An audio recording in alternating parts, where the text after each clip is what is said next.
Okay, we're picking up now with question 11 in the June 2016 Regents exam. Which headline would be considered an example of the unwritten Constitution? Okay, so we know that the written Constitution, we have, the document,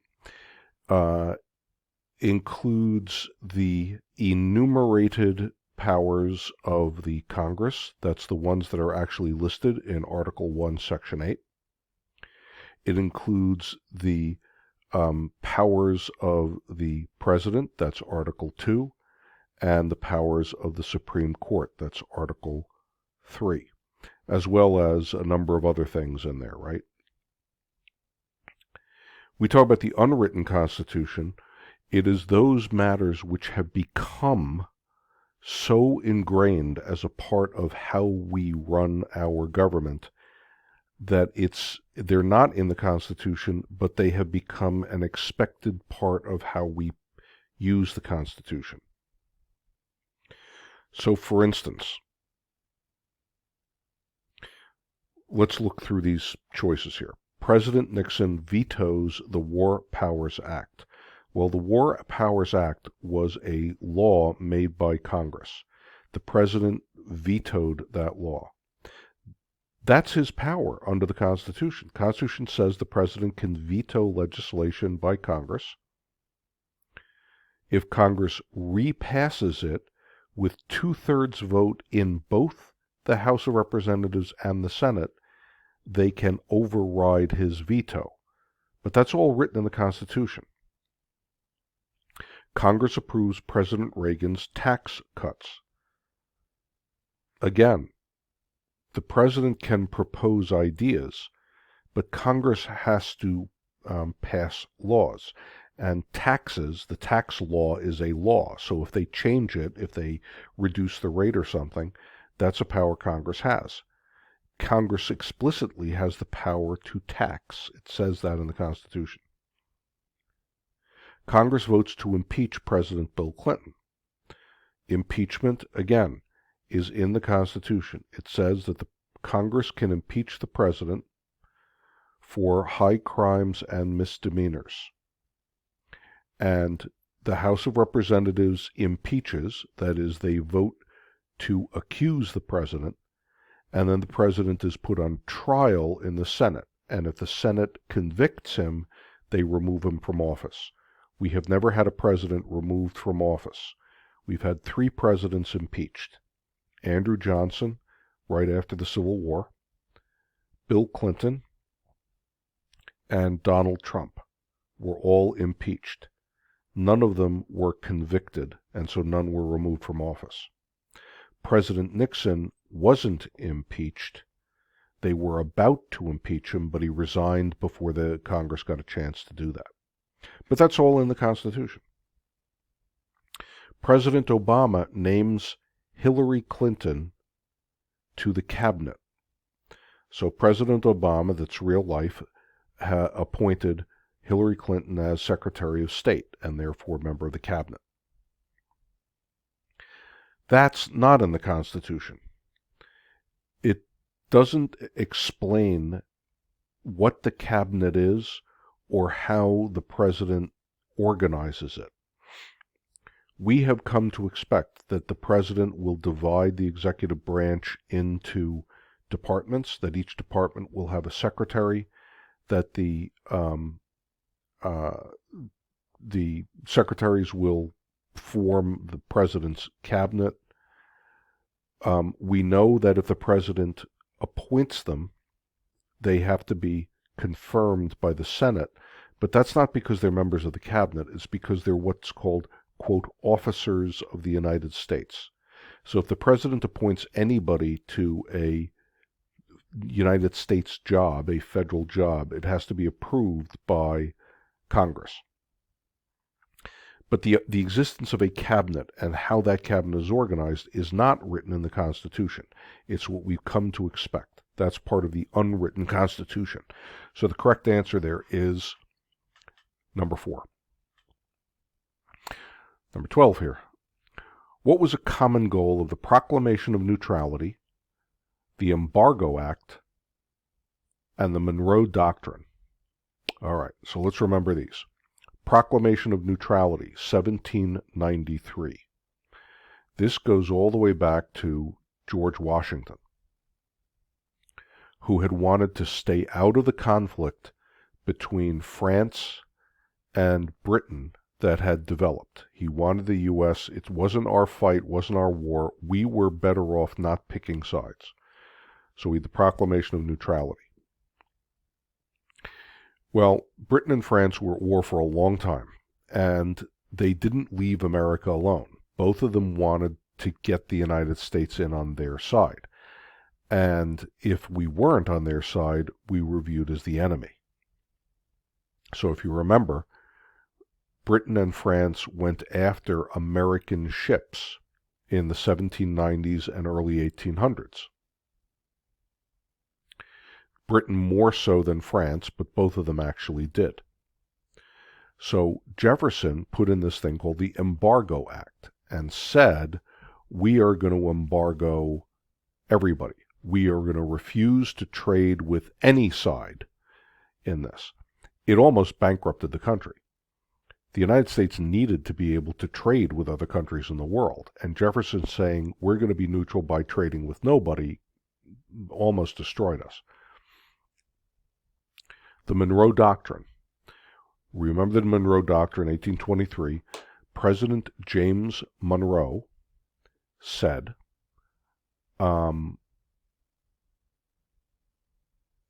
the Americas, the Western Hemisphere, is closed to new colonization. Now remember, at the time, you had the emerging new republics, Simon Bolivar and all those revolutions in South America. And they had thrown off mostly Spain as their rulers down there. So Monroe said, we, the United States, we will protect these new republics from being recolonized by Europe. So Europe, you stay out of the Americas, Central and South America. In return, Monroe said, we have no interest in European affairs, so the United States promises we're going to stay out of all of your problems over there. If you put the three of them together, what do they have to do with? They all have to do with avoiding conflicts with European nations. Encouraging independence movements in Latin America, that was sort of true of the Monroe Doctrine, but it had nothing to do with the other two. And providing wartime aid to European nations, it was just the opposite, but they were all about not providing aid to anybody over there. So the point of all three of those was to keep the U.S. out of Europe's problems. They didn't work. As you know, eventually the War of 1812 would bring these problems to our shores, and we would have to fight that to maintain our independence. Okay.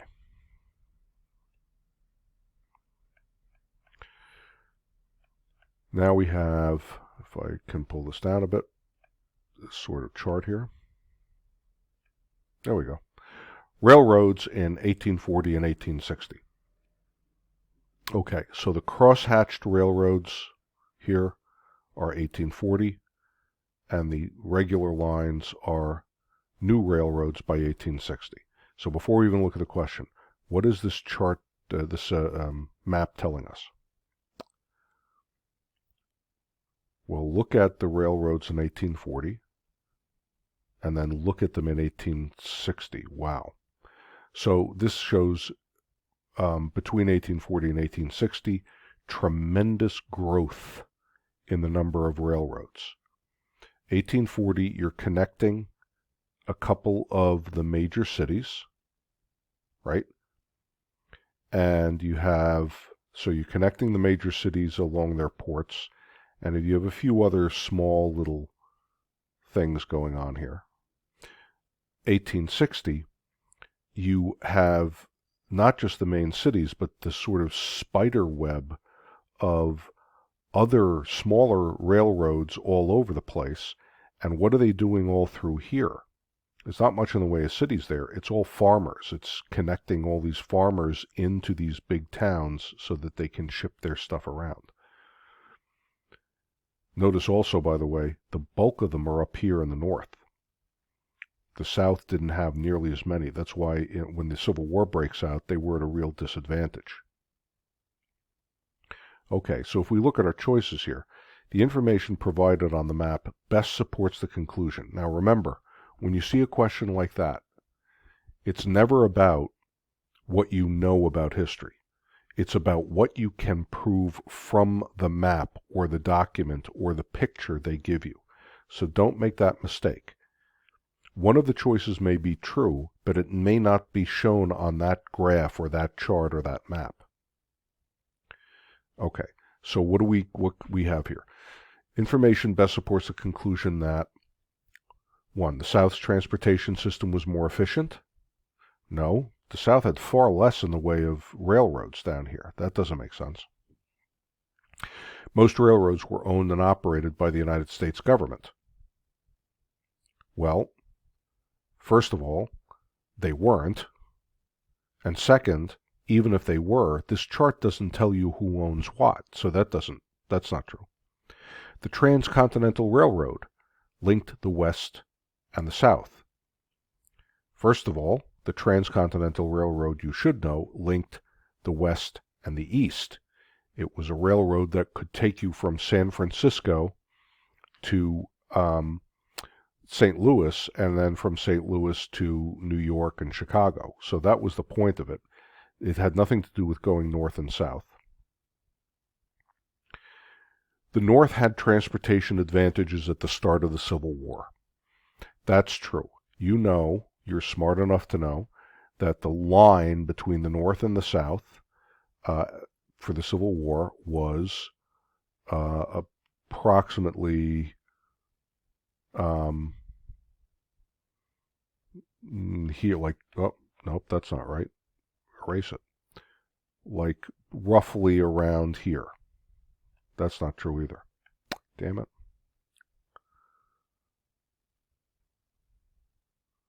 I gotta get this right. Okay, there we go. Wham.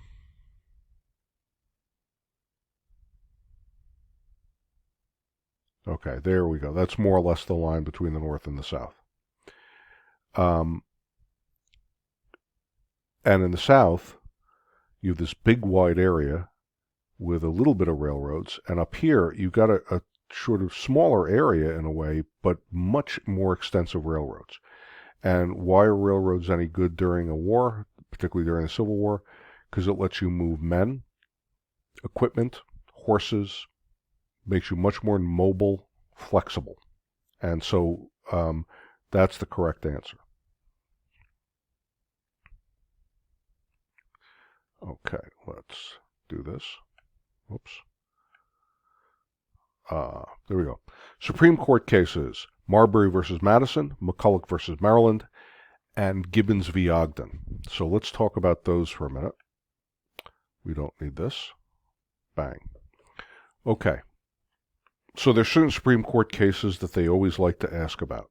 The first and most important is Marbury versus Madison. When you see that, you should be thinking instantly judicial review. Judicial review is the idea that the Supreme Court has the right to look at laws that have been passed by Congress to determine whether or not they are constitutional.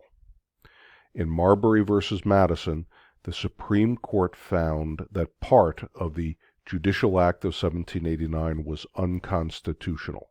It established the principle that that's the job of the Supreme Court, and that the Supreme Court had the power to make a law invalid if it found it unconstitutional. We still live with that today. When you see McCulloch v. Maryland, you are thinking about three things. First, the elastic clause. The elastic clause is the clause that says Congress has certain enumerated powers. It has a list of powers. It can do this and this and this. And it has the power to do all those things necessary and proper to do its other powers. So it said in McCulloch v. Maryland, it says in the Constitution that Congress has the power to regulate the value of money. The question was it allowed to charter a national bank to do that? It doesn't say anything about a national bank in the Constitution. Supreme Court said that the necessary and proper clause, known as the elastic clause, gave the power to the government. Why? Because this is elastic clause, it's stretchy. So you can stretch the meaning of the Constitution to cover what you need to do. Since the Constitution says that Congress can regulate the value of money, and one way to do that is by a national bank, therefore, because a national bank is necessary and proper to doing it, they can charter a national bank. So that elastic clause is that stretchy clause, necessary and proper. The elastic clause therefore includes the implied powers of the federal government. So the enumerated powers are those that are listed. They are numbered in the Constitution. The implied powers are not listed, but implied. So that's the first thing to get about McCulloch, Maryland. The second thing about McCulloch, Maryland is the Supremacy Clause. So the Congress had chartered the National Bank. The state of Maryland thought the National Bank was a bad idea, so they tried to tax it out of existence. They said, all right, you want a national bank, we're going to tax the hell out of it, because we don't like it. Supreme Court said no. If the Constitution gives power to both the state and the federal government, federal law is supreme. It overcomes state law. Therefore, Maryland can't interfere with this bank. So the McCulloch v. Maryland case is all about that elastic clause, the Supremacy Clause, and therefore, less important for us at the moment, that national bank that was so controversial from the time of Alexander Hamilton right up through Andrew Jackson. The third case they talk about, Marbury Madison, McCulloch, Maryland, Gibbons v. Ogden. And if we remember this case, this was about a ferry. There was a guy two guys wanted to run ferries between Manhattan and New Jersey. New York State said, we're going to give a license to one guy, and therefore we're going to forbid the other guy to run his ferry. So we're going to give a monopoly to one guy. The other guy sued. Winds up in the Supreme Court. Supreme Court says New York State can't do that. Why? Because of the interstate commerce clause. Under the Interstate Commerce Clause, only Congress can control interstate business. So inside of a state, intrastate, that's the state's business. That's New York State's business. But because this ferry was going from New York to New Jersey and back again, it was crossing a state line. Therefore, New York can't regulate it. Neither can New Jersey. Only the federal government can. And therefore, New York State can't stop this guy from running his ferry. Congress can allow everybody to do it. So that's the Interstate Commerce Clause. Okay. Now, we look at the question again. The Supreme Court decisions in those three cases, Marbury-Madison, McCulloch-Maryland, and Gibbons-Ogden, are similar. And what's similar about them? Development of new political parties? No. Admission of slave states? They had nothing to do with slavery. Expansion of the rights of corporations? No. Marbury-Madison had nothing to do with business at all. The other two only incidentally had to do with business. Strengthening of the power of the federal government. That's the correct answer. Why? Because it's Marbury-Madison strengthened the power of the Supreme Court. McCulloch-Maryland expanded the idea of what the federal government could do with that elastic clause, and Gibbons-Ogden expanded the power of the federal government to control business and interstate commerce. So all of those had to do with strengthening the power of the federal government. Okay, next, Missouri Compromise of 1820 and the Compromise of 1850. What were they about? You should remember, all through the early 1800s, what is the problem? Slavery. And the problem was this. From the time the Constitution was ratified until the Civil War, the South was increasingly committed to slavery. They became more and more dependent on it, more and more embedded with it, more and more clinging to it. The North became more and more anti-slavery. You had more and more abolitionists in the North. More and more states abolished slavery themselves and wanted to abolish it in the country. The thing that everybody was obsessed with, therefore, was the Senate. The House of Representatives was made up of representatives based on population. We know that.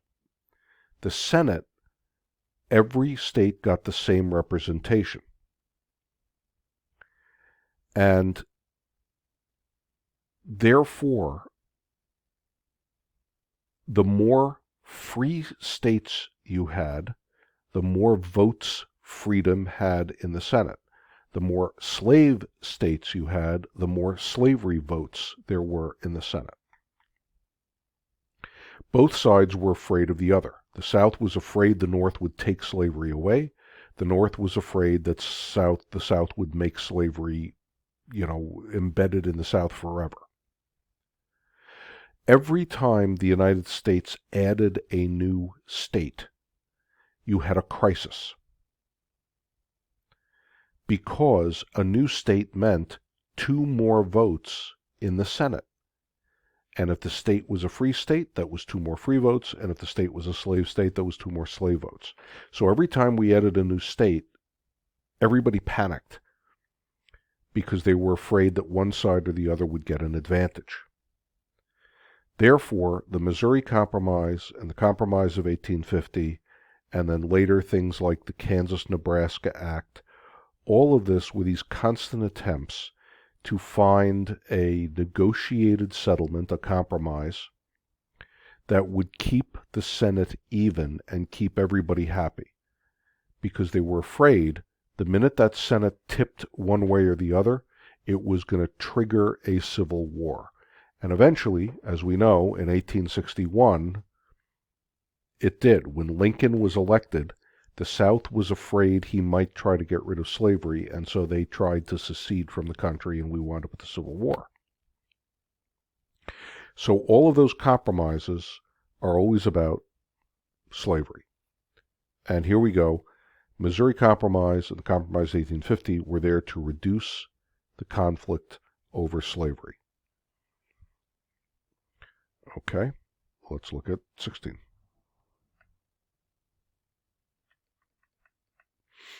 Homestead Act, 1862. The Homestead Act was, now 1862, you can see, is during the Civil War. Civil War breaks out in 1861, it lasts till 1865. The Homestead Act essentially gave free land to anybody who was willing to move into the Western territories, settle down and start a farm, and stayed there for 5 years. So if you went out there, claimed a piece of property, put a house on it, and started farming it and tried to make something of it, and you did it consistently for 5 years, the federal government would give it to you. What was the point of the Homestead Act? It was to do two things. One, it was to get settlers out into the western part of the U.S. so that they would make those areas productive. More farmers producing more stuff meant more business, meant more prosperity. Land without anybody on it didn't produce anything. So one purpose of it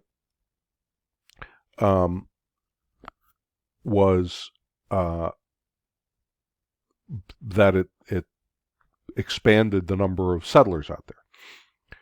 The reason it happens during the Civil War is because they knew that the Northerners were the ones who would go out there. The South was too busy defending itself in the Civil War, and they said that they weren't part of the country anymore, so they weren't going to go into U.S. territory. So Northerners would go out there, which would solidify those areas as non-slave states. Therefore, the correct choice there is it gave free land to settlers in the West. Your other choices there, land for agricultural colleges. That also happened, but that was a thing called the Monroe Act. The Monroe Act gave, that's why you have all those A&Ms, agriculture and mining colleges, or the Aggie colleges as they're called. They wanted to improve farming, so they gave land away if you would start a college, and you had to have involved in it scientific training for farmers. Assistance to sharecroppers in the South, no. Sharecropping came after the Civil War. Land grants for construction of Transcontinental Railroad, no, although the Homestead Act did help. The more farmers that were out there, the more business the railroad would have. The basic business of the railroads was transporting material from farmers, produce from farmers. And so the more farmers you had in an area, the more a railroad would be willing to build a railroad through that part of a state because they could make money on it. But that wasn't the purpose of the Homestead Act. Number 17. After the Civil War, a significant cause of conflict between President Andrew Johnson and the radical Republicans in Congress. Okay, so the Civil War ends. And the question becomes, how do we reconstruct the South?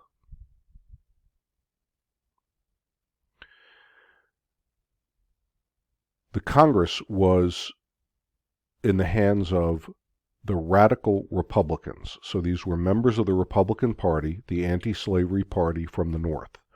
But they were pretty bitter about the war, and they wanted to really punish the South for having cost the country 600,000 human beings. 600,000 guys died in that war over slavery. Andrew Johnson wanted to take it easy on the South. He wanted to forgive all of those who had fought for the Confederacy. He wanted to let the big landowners in the South, continue being the powerful political and economic force in the South, so that everything would kind of go back to the way it was before the war. Because the South had been devastated, and he wanted to get the South sort of functioning again economically.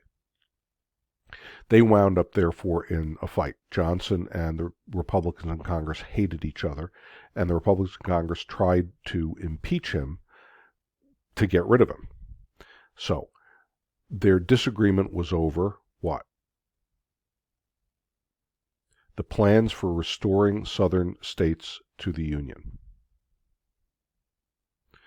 Notice the other choices. Congressional efforts to pay the Confederate war debt. No. Nobody was going to pay for the costs of the Confederacy in their rebellious, treasonous war against the United States. And certainly the radical Republicans weren't interested in that. And neither was Andrew Johnson. Reduction of the Army and Navy to pre-war levels. No.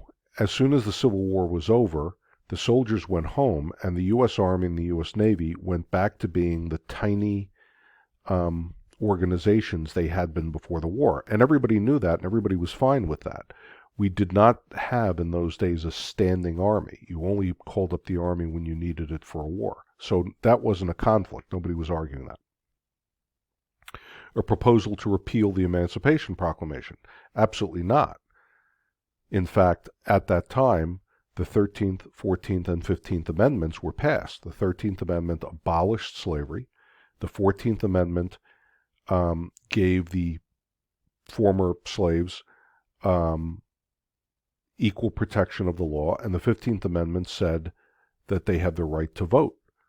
So the Emancipation Proclamation didn't matter anymore because slavery had been abolished by the 13th Amendment. So the only one that makes sense is the plans for restoring the southern states to the Union. Johnson wanted to make it easy and quick. The radical Republicans had many more demands to change their attitudes and their politics in the South before they'd be allowed to have, for instance, representation in Congress again.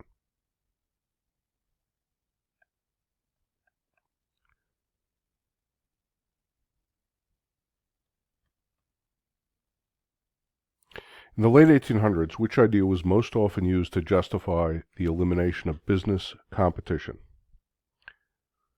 Okay, let's look at the ideas here. Conservation. Conservation was the movement, very late 1800s and right around 1900, to conserve, that is, protect, wilderness areas. So by this time, late 1800s, big parts of America were really beginning to be settled. The frontier had closed, as we say. There was almost no part of the U.S. that didn't have at least some farmers sitting in it somewhere. And so you began to see a fear by people like Teddy Roosevelt that future generations would never be able to experience the American wilderness as it was when the first Native Americans arrived here. So he came up with the idea for national parks. And Teddy Roosevelt, this is early 1900s, not FDR, Teddy Roosevelt, had the federal government start acquiring big chunks of land to keep them from ever being built up so that they would be kept forever wild.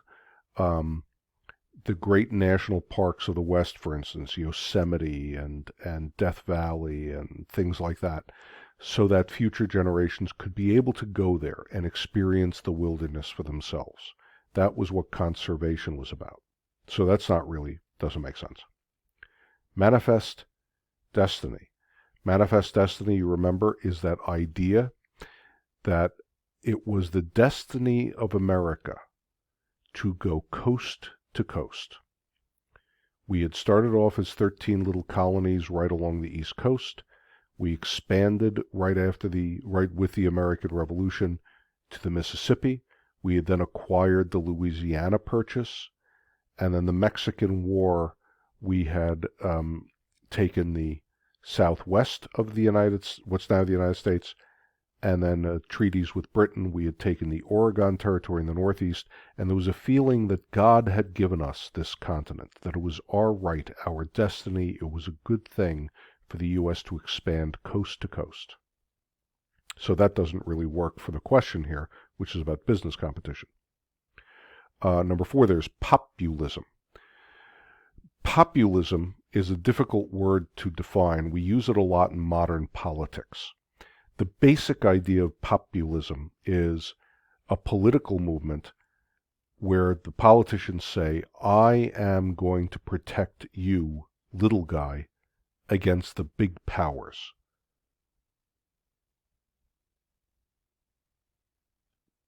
Now, at different times, that's meant different things. In the late 1800s, in the United States, populism meant fighting primarily for little farmers against the big, powerful railroads and other companies that they had to deal with. The big railroads really controlled politics in many of the farming states, as did the big warehouse companies, what were called the grain elevator companies, which were these big grain warehouses that farmers had to use to store their stuff. So the populist political movement tried to use the power of government to go after big businesses, particularly big banks, big railroads, big warehouse companies. Today, this term is still used sometimes for those politicians whose appeal, whether it's true or not is a different question, but who try to present themselves as being the champion of the little guy against the big powers that are up against them. So therefore, they didn't want to eliminate business competition. They thought that the elimination of competition was the problem. It was that these railroads were monopolies. That was the problem. So that's no good. Social Darwinism is our other choice there. And that's the answer. Darwin, you know from biology, is survival of the fittest, right?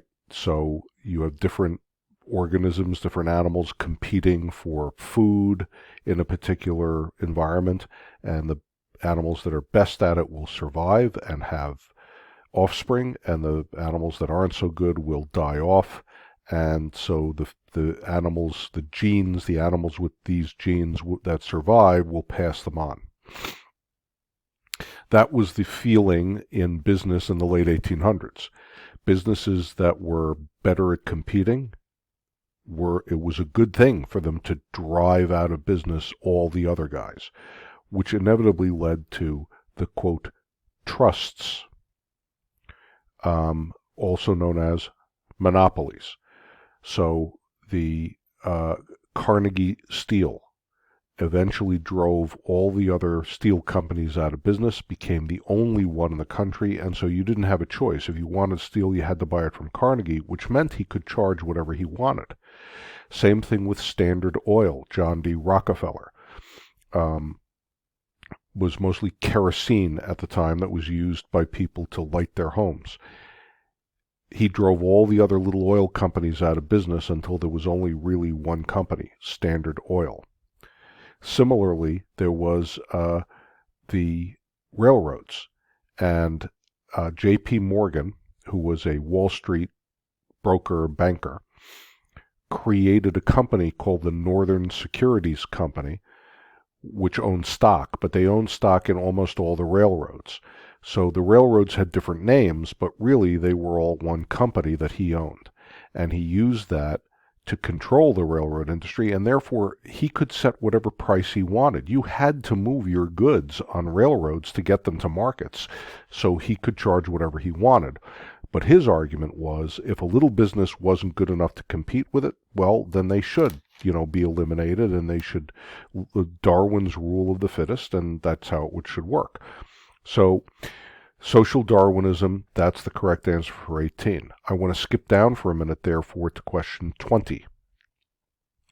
The importance of the Northern Securities versus U.S. case. So the Northern Securities case, when you see a reference to it, you should think monopolies. And when you think monopolies, there are two laws you should think about. The Sherman Antitrust Act and the Clayton Antitrust Act. Trust, of course, just another word for a monopoly. The Sherman Act and the Clayton Act were both anti-monopoly acts, and the first case that they used those acts was the Northern Securities case. So that's the correct answer there. The Northern Securities case used the Sherman Antitrust Act to break up a monopoly. Okay, we can roll back then to number 19. I wanted to get that in because 18 and 20 are kind of related. 19, poll taxes, literacy tests, and grandfather clauses. Okay, a poll tax. That's a tax you had to pay to vote. So when you went to the polls, before you voted, you had to pay a little fee. The trick was, if you were a poor white guy who showed up to vote and you didn't have the money, well, there was a friendly fella standing there from one of the political parties who would help you out and would pay your poll tax for you, loan you the money. If you were a poor black guy who showed up to vote, nobody was going to help you. You couldn't pay the poll tax. You didn't get to vote. Literacy test. In order to vote in some states, you had to prove that you were able to read and write. Now, on the ballots, there were little symbols for political parties. We'd still do this today in New York. So a little star or a little eagle or a little Statue of Liberty so that you could tell which party was which. If you wanted to vote in some states, you had to prove, though, that you were able to read. Once again, if you were white and you showed up, here's the test. What does C-A-T spell? Cat. Great. Go ahead. You get to vote. Black guy shows up. Spell chrysanthemum. Okay. Had trouble spelling that? Sorry, you're not literate. You can't vote. The grandfather clauses, you see there in the question. This was a cute one. There were states that had a law you were allowed to vote if your grandfather could vote. Okay. So if you were a white guy, grandpa could have voted. And if you were a black guy, your grandfather, this is the 1800s, your grandfather had been a slave. Slaves couldn't vote. That meant you can't vote. Oh, and by the way, if you can't vote, that means someday your grandson won't be able to vote. So what was the point of the poll tax, the literacy test, and the grandfather clause? All of them were ways that Southerners in particular tried to keep African Americans, blacks, from voting. We remember that right after the Civil War, they passed the 13th Amendment that abolished slavery. The 14th Amendment said, every ex-slave is now a citizen, and all citizens are entitled to equal protection of the law. The 15th Amendment said, listen, you cannot stop somebody from voting based on their race or previous condition of servitude, meaning you cannot stop somebody from voting by saying you can't vote if you're black, and you can't stop somebody from voting by saying you can't vote if you used to be a slave. That's illegal under the 15th Amendment. So Southerners tried to come up with clever ways to stop blacks from voting without saying that they were stopping blacks from voting. So they said, hey, if you were a slave or if you're black, that doesn't stop you from voting. You just can't vote if you can't pay the poll tax or pass the literacy test, or if your grandfather couldn't vote. Well, of course, the ex-slaves, they found, they doctored up these things so that they couldn't vote, and therefore it kept blacks from using what should have been their constitutional rights. So what's the correct answer there? To deny suffrage rights to African Americans. Suffrage being a fancy word for voting rights. Okay. Let's look up here. Question 21. Secretary of State John Hay, circular letter. Hay's circular letter. Okay, so hopefully you will remember, that should trigger in your mind the open door policy. John Hay, was all about this thing called the open door policy. And what was the open door policy? China. By 1900, European countries were all over China trying to control trade. Every one of the European countries, Britain, France, Portugal, Germany, wanted to be the main trading partner of China and shut most of the other countries out. And they treated China awfully in the midst of this. John Hay, the American Secretary of State, promoted a thing called the open door policy, which was that we should treat the Chinese with respect, treat the Chinese government with respect, and every country should have freedom to trade freely with China. Nobody should be sort of in a monopoly position. Now, Hay was not just sort of like out to be a nice guy. It was because he knew that the United States was a latecomer to the Chinese trade and therefore had a disadvantage. So it was a way that the United States would kind of equalize the playing field for itself when it came to China trade. So we look at this excerpt from his letter. The policy of the government of the United States is to seek a solution which may bring about permanent safety and peace to China, preserve Chinese territorial and administrative entity, protect all rights guaranteed to friendly powers by treaty and international law, and safeguard for the world the principle of equal and impartial trade with all parts of the Chinese empire. That's the open door policy. By the way, the Europeans ignored it. Let's look at these other choices here.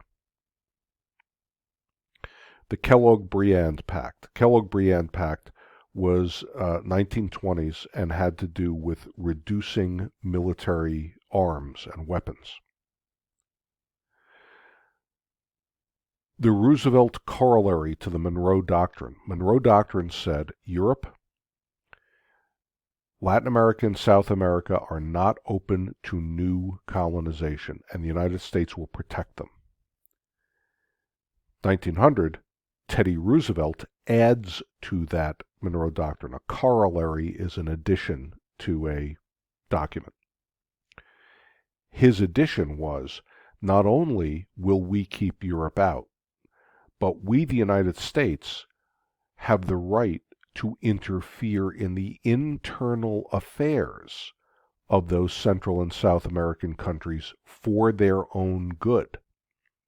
So Roosevelt said we will protect, Honduras and Guatemala and Ecuador and Nicaragua from Spain and Britain and France, but we will also protect the people of, say, Nicaragua from their own government if we think their government is mismanaged. That gave the United States, by our own self-proclaimed right, the right to go in and control the politics of those countries. The Monroe Doctrine, the Roosevelt Corollary, is really what gets us into things like the Panama Canal. Roosevelt goes in and creates this country of Panama, gets the Panamanians to rebel against Colombia because Panama was just a province of Colombia. They start their own country, and Roosevelt goes in and protects them and then builds a canal through it. He sent troops into many of these Central American and Caribbean nations. The dollar diplomacy thing is Taft, William Howard Taft, who became president right after Roosevelt. Taft did the same thing, except he said, instead of just using the military all the time, we're going to use money. We will make those countries so economically dependent on the United States that we will effectively control their economies. And then we will have the right to tell them what to do, because if they don't, we can ruin their economies. And it was a way to keep those countries under American control, we believed, ultimately for their good. because if they got out of control, that would be an excuse for European powers to try to take them over. So the Hay Circular Letter is the open door policy, but you should know what those other things are. In the early 1900s, progressives succeeded in strengthening federal control over the money supply by what? Okay. Federal Reserve System. All the way back from Alexander Hamilton, there had been people arguing that we should have a national bank, a bank owned by the federal government. The purpose of it for Alexander Hamilton, for Henry Clay, who picked up from Hamilton, and for the progressives in the late 1800s was that money follows the laws of supply and demand just like everything else. So again, I've said this in some of the other videos, but I repeat it. Supply and demand. If I make widgets, I have a widget factory. If I have a lot of widgets and only a few people want them, I have to sell them at a very low price because they're not worth that much. There are too many of them and too few people who want them. Too much supply, too little demand. On the other hand, if I have only a few widgets and a lot of people want them, they're willing to outbid each other to get my widgets. It's like an auction. And so each widget is worth a lot more. Low supply, high demand raises the value. The same thing is true of money. A dollar bill. If there are a lot of dollar bills out there and they're very easy to get, each dollar bill is worth less, and you have to therefore give me more dollar bills to get something. That causes inflation. So if you can just go out in the street and pick up dollar bills, you're going to have to give me $10 to buy one candy bar. Because dollar bills are easy, then each one of them is not worth that much. On the other hand, if there are very few dollar bills, each dollar bill is worth a lot and therefore can buy a lot. $1 bill can buy 10 candy bars. Now, controlling that supply of money, therefore, is critical for an economy. If there are too many dollars in the system, they're each worth so little that you get inflation and prices go shooting up. If there are too few dollars in the system, each one is worth so much it's hard to get them, and businesses can't get their hands on enough money to do things like expand their business, build a new factory, hire more workers. The ideal is to have exactly the right number of dollars so that there's enough of them that business can function well and the economy prospers, but not so many of them that prices are going up too fast and people can't keep up with it. How do you control that amount of dollars? Alexander Hamilton and Henry Clay both said a national bank. But after Andrew Jackson, we got rid of the national bank. And what happened? We had panics.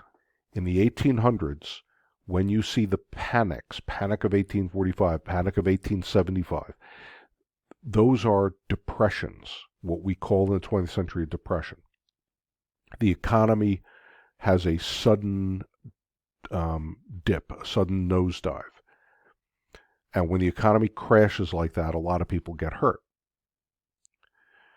So, by the early 1900s, the political progressives said, in order to make the country stable, because business likes stability, they like to know that $1 this week is going to be worth the same thing next week. That way they can plan their business.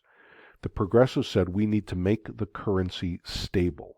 We need something that controls the money supply and then can put a few more dollars into the system when we need it and take a few dollars out when we don't need them and keep things stable. And the solution they came up with was the Federal Reserve System. So that's the correct answer there. And the Federal Reserve System are the Federal Reserve banks. There's one in New York, most of the major cities, New York, Boston, Philadelphia, Cleveland, Savannah, Georgia, Denver, Colorado, San Francisco. And their job is to keep an eye on the money supply.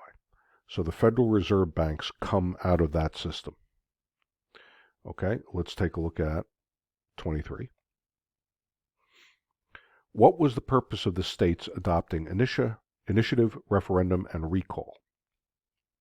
Okay, initiative, and this is the political sense of this word. These are technical words. Initiative here means that the people can start a law. So normally, laws are passed by the state legislature or by the Congress. In initiative, if you get enough signatures on a petition of people in the street, you can force the state legislature to take up a law that you are proposing.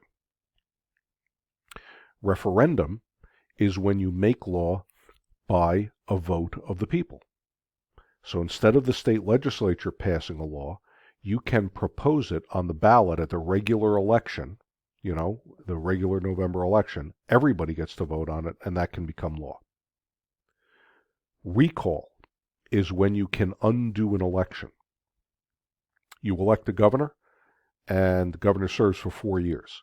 And 2 years into the term, you say, this guy sucks. You can have an election in which you recall him, that is, you throw him out of office, and then replace him with somebody else. New York State does not have these. We have referendum for certain very limited things, but not much. We do not have recall. We do not have initiative. But there are some states that do. And the progressive era, late 1800s, early 1900s, pushed these ideas very hard. Why? Because at the time, state government was controlled in many cases by political machines. A handful of politicians who ran the whole show. And they thought that by putting those ideas in, it would give power back to the average voters, the average people in the street, and take it away from the political bosses. So the correct answer here is they thought these things would increase the power of voters over their own political process. Okay. Let's look at 24. We have a political cartoon. You got to look carefully at these. So we have a bum laying there, that's labor, and a bum laying there, that's capital, that's investors, that means. Sign, U.S. closed on account of strikes. Okay, so we see that date 1919. So we're right at the end, right after World War I. Okay, and so what happened? When World War I ended, we ran into a little bit of a minor depression in the United States. And a lot of unions got fed up with being treated badly, and so they went on strike. Well, it kind of shut down the American economy. And just when I had such an advantage in the start of the race for the world markets, Uncle Sam says there, the USA. And he's saying the problem is labor, the labor unions, and the business owners can't agree, and so they just kind of shut down business. All right. So what's our question? Which statement most accurately describes the main argument made in this cartoon? Labor and management have the same economic goals. Is that what this cartoon is saying? I don't think so. The federal government should take ownership of major industries. That doesn't seem to make sense. There's nothing there about the federal government taking over business. Organized workers are more productive than non-union workers. Has nothing about non-union workers in here. It doesn't make sense.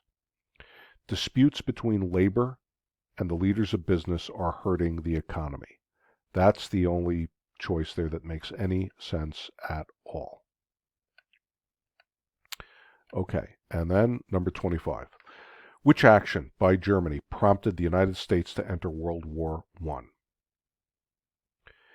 So here's your choices. Invading France? No. Right at the very beginning of World War I, Germany invaded France, 1914.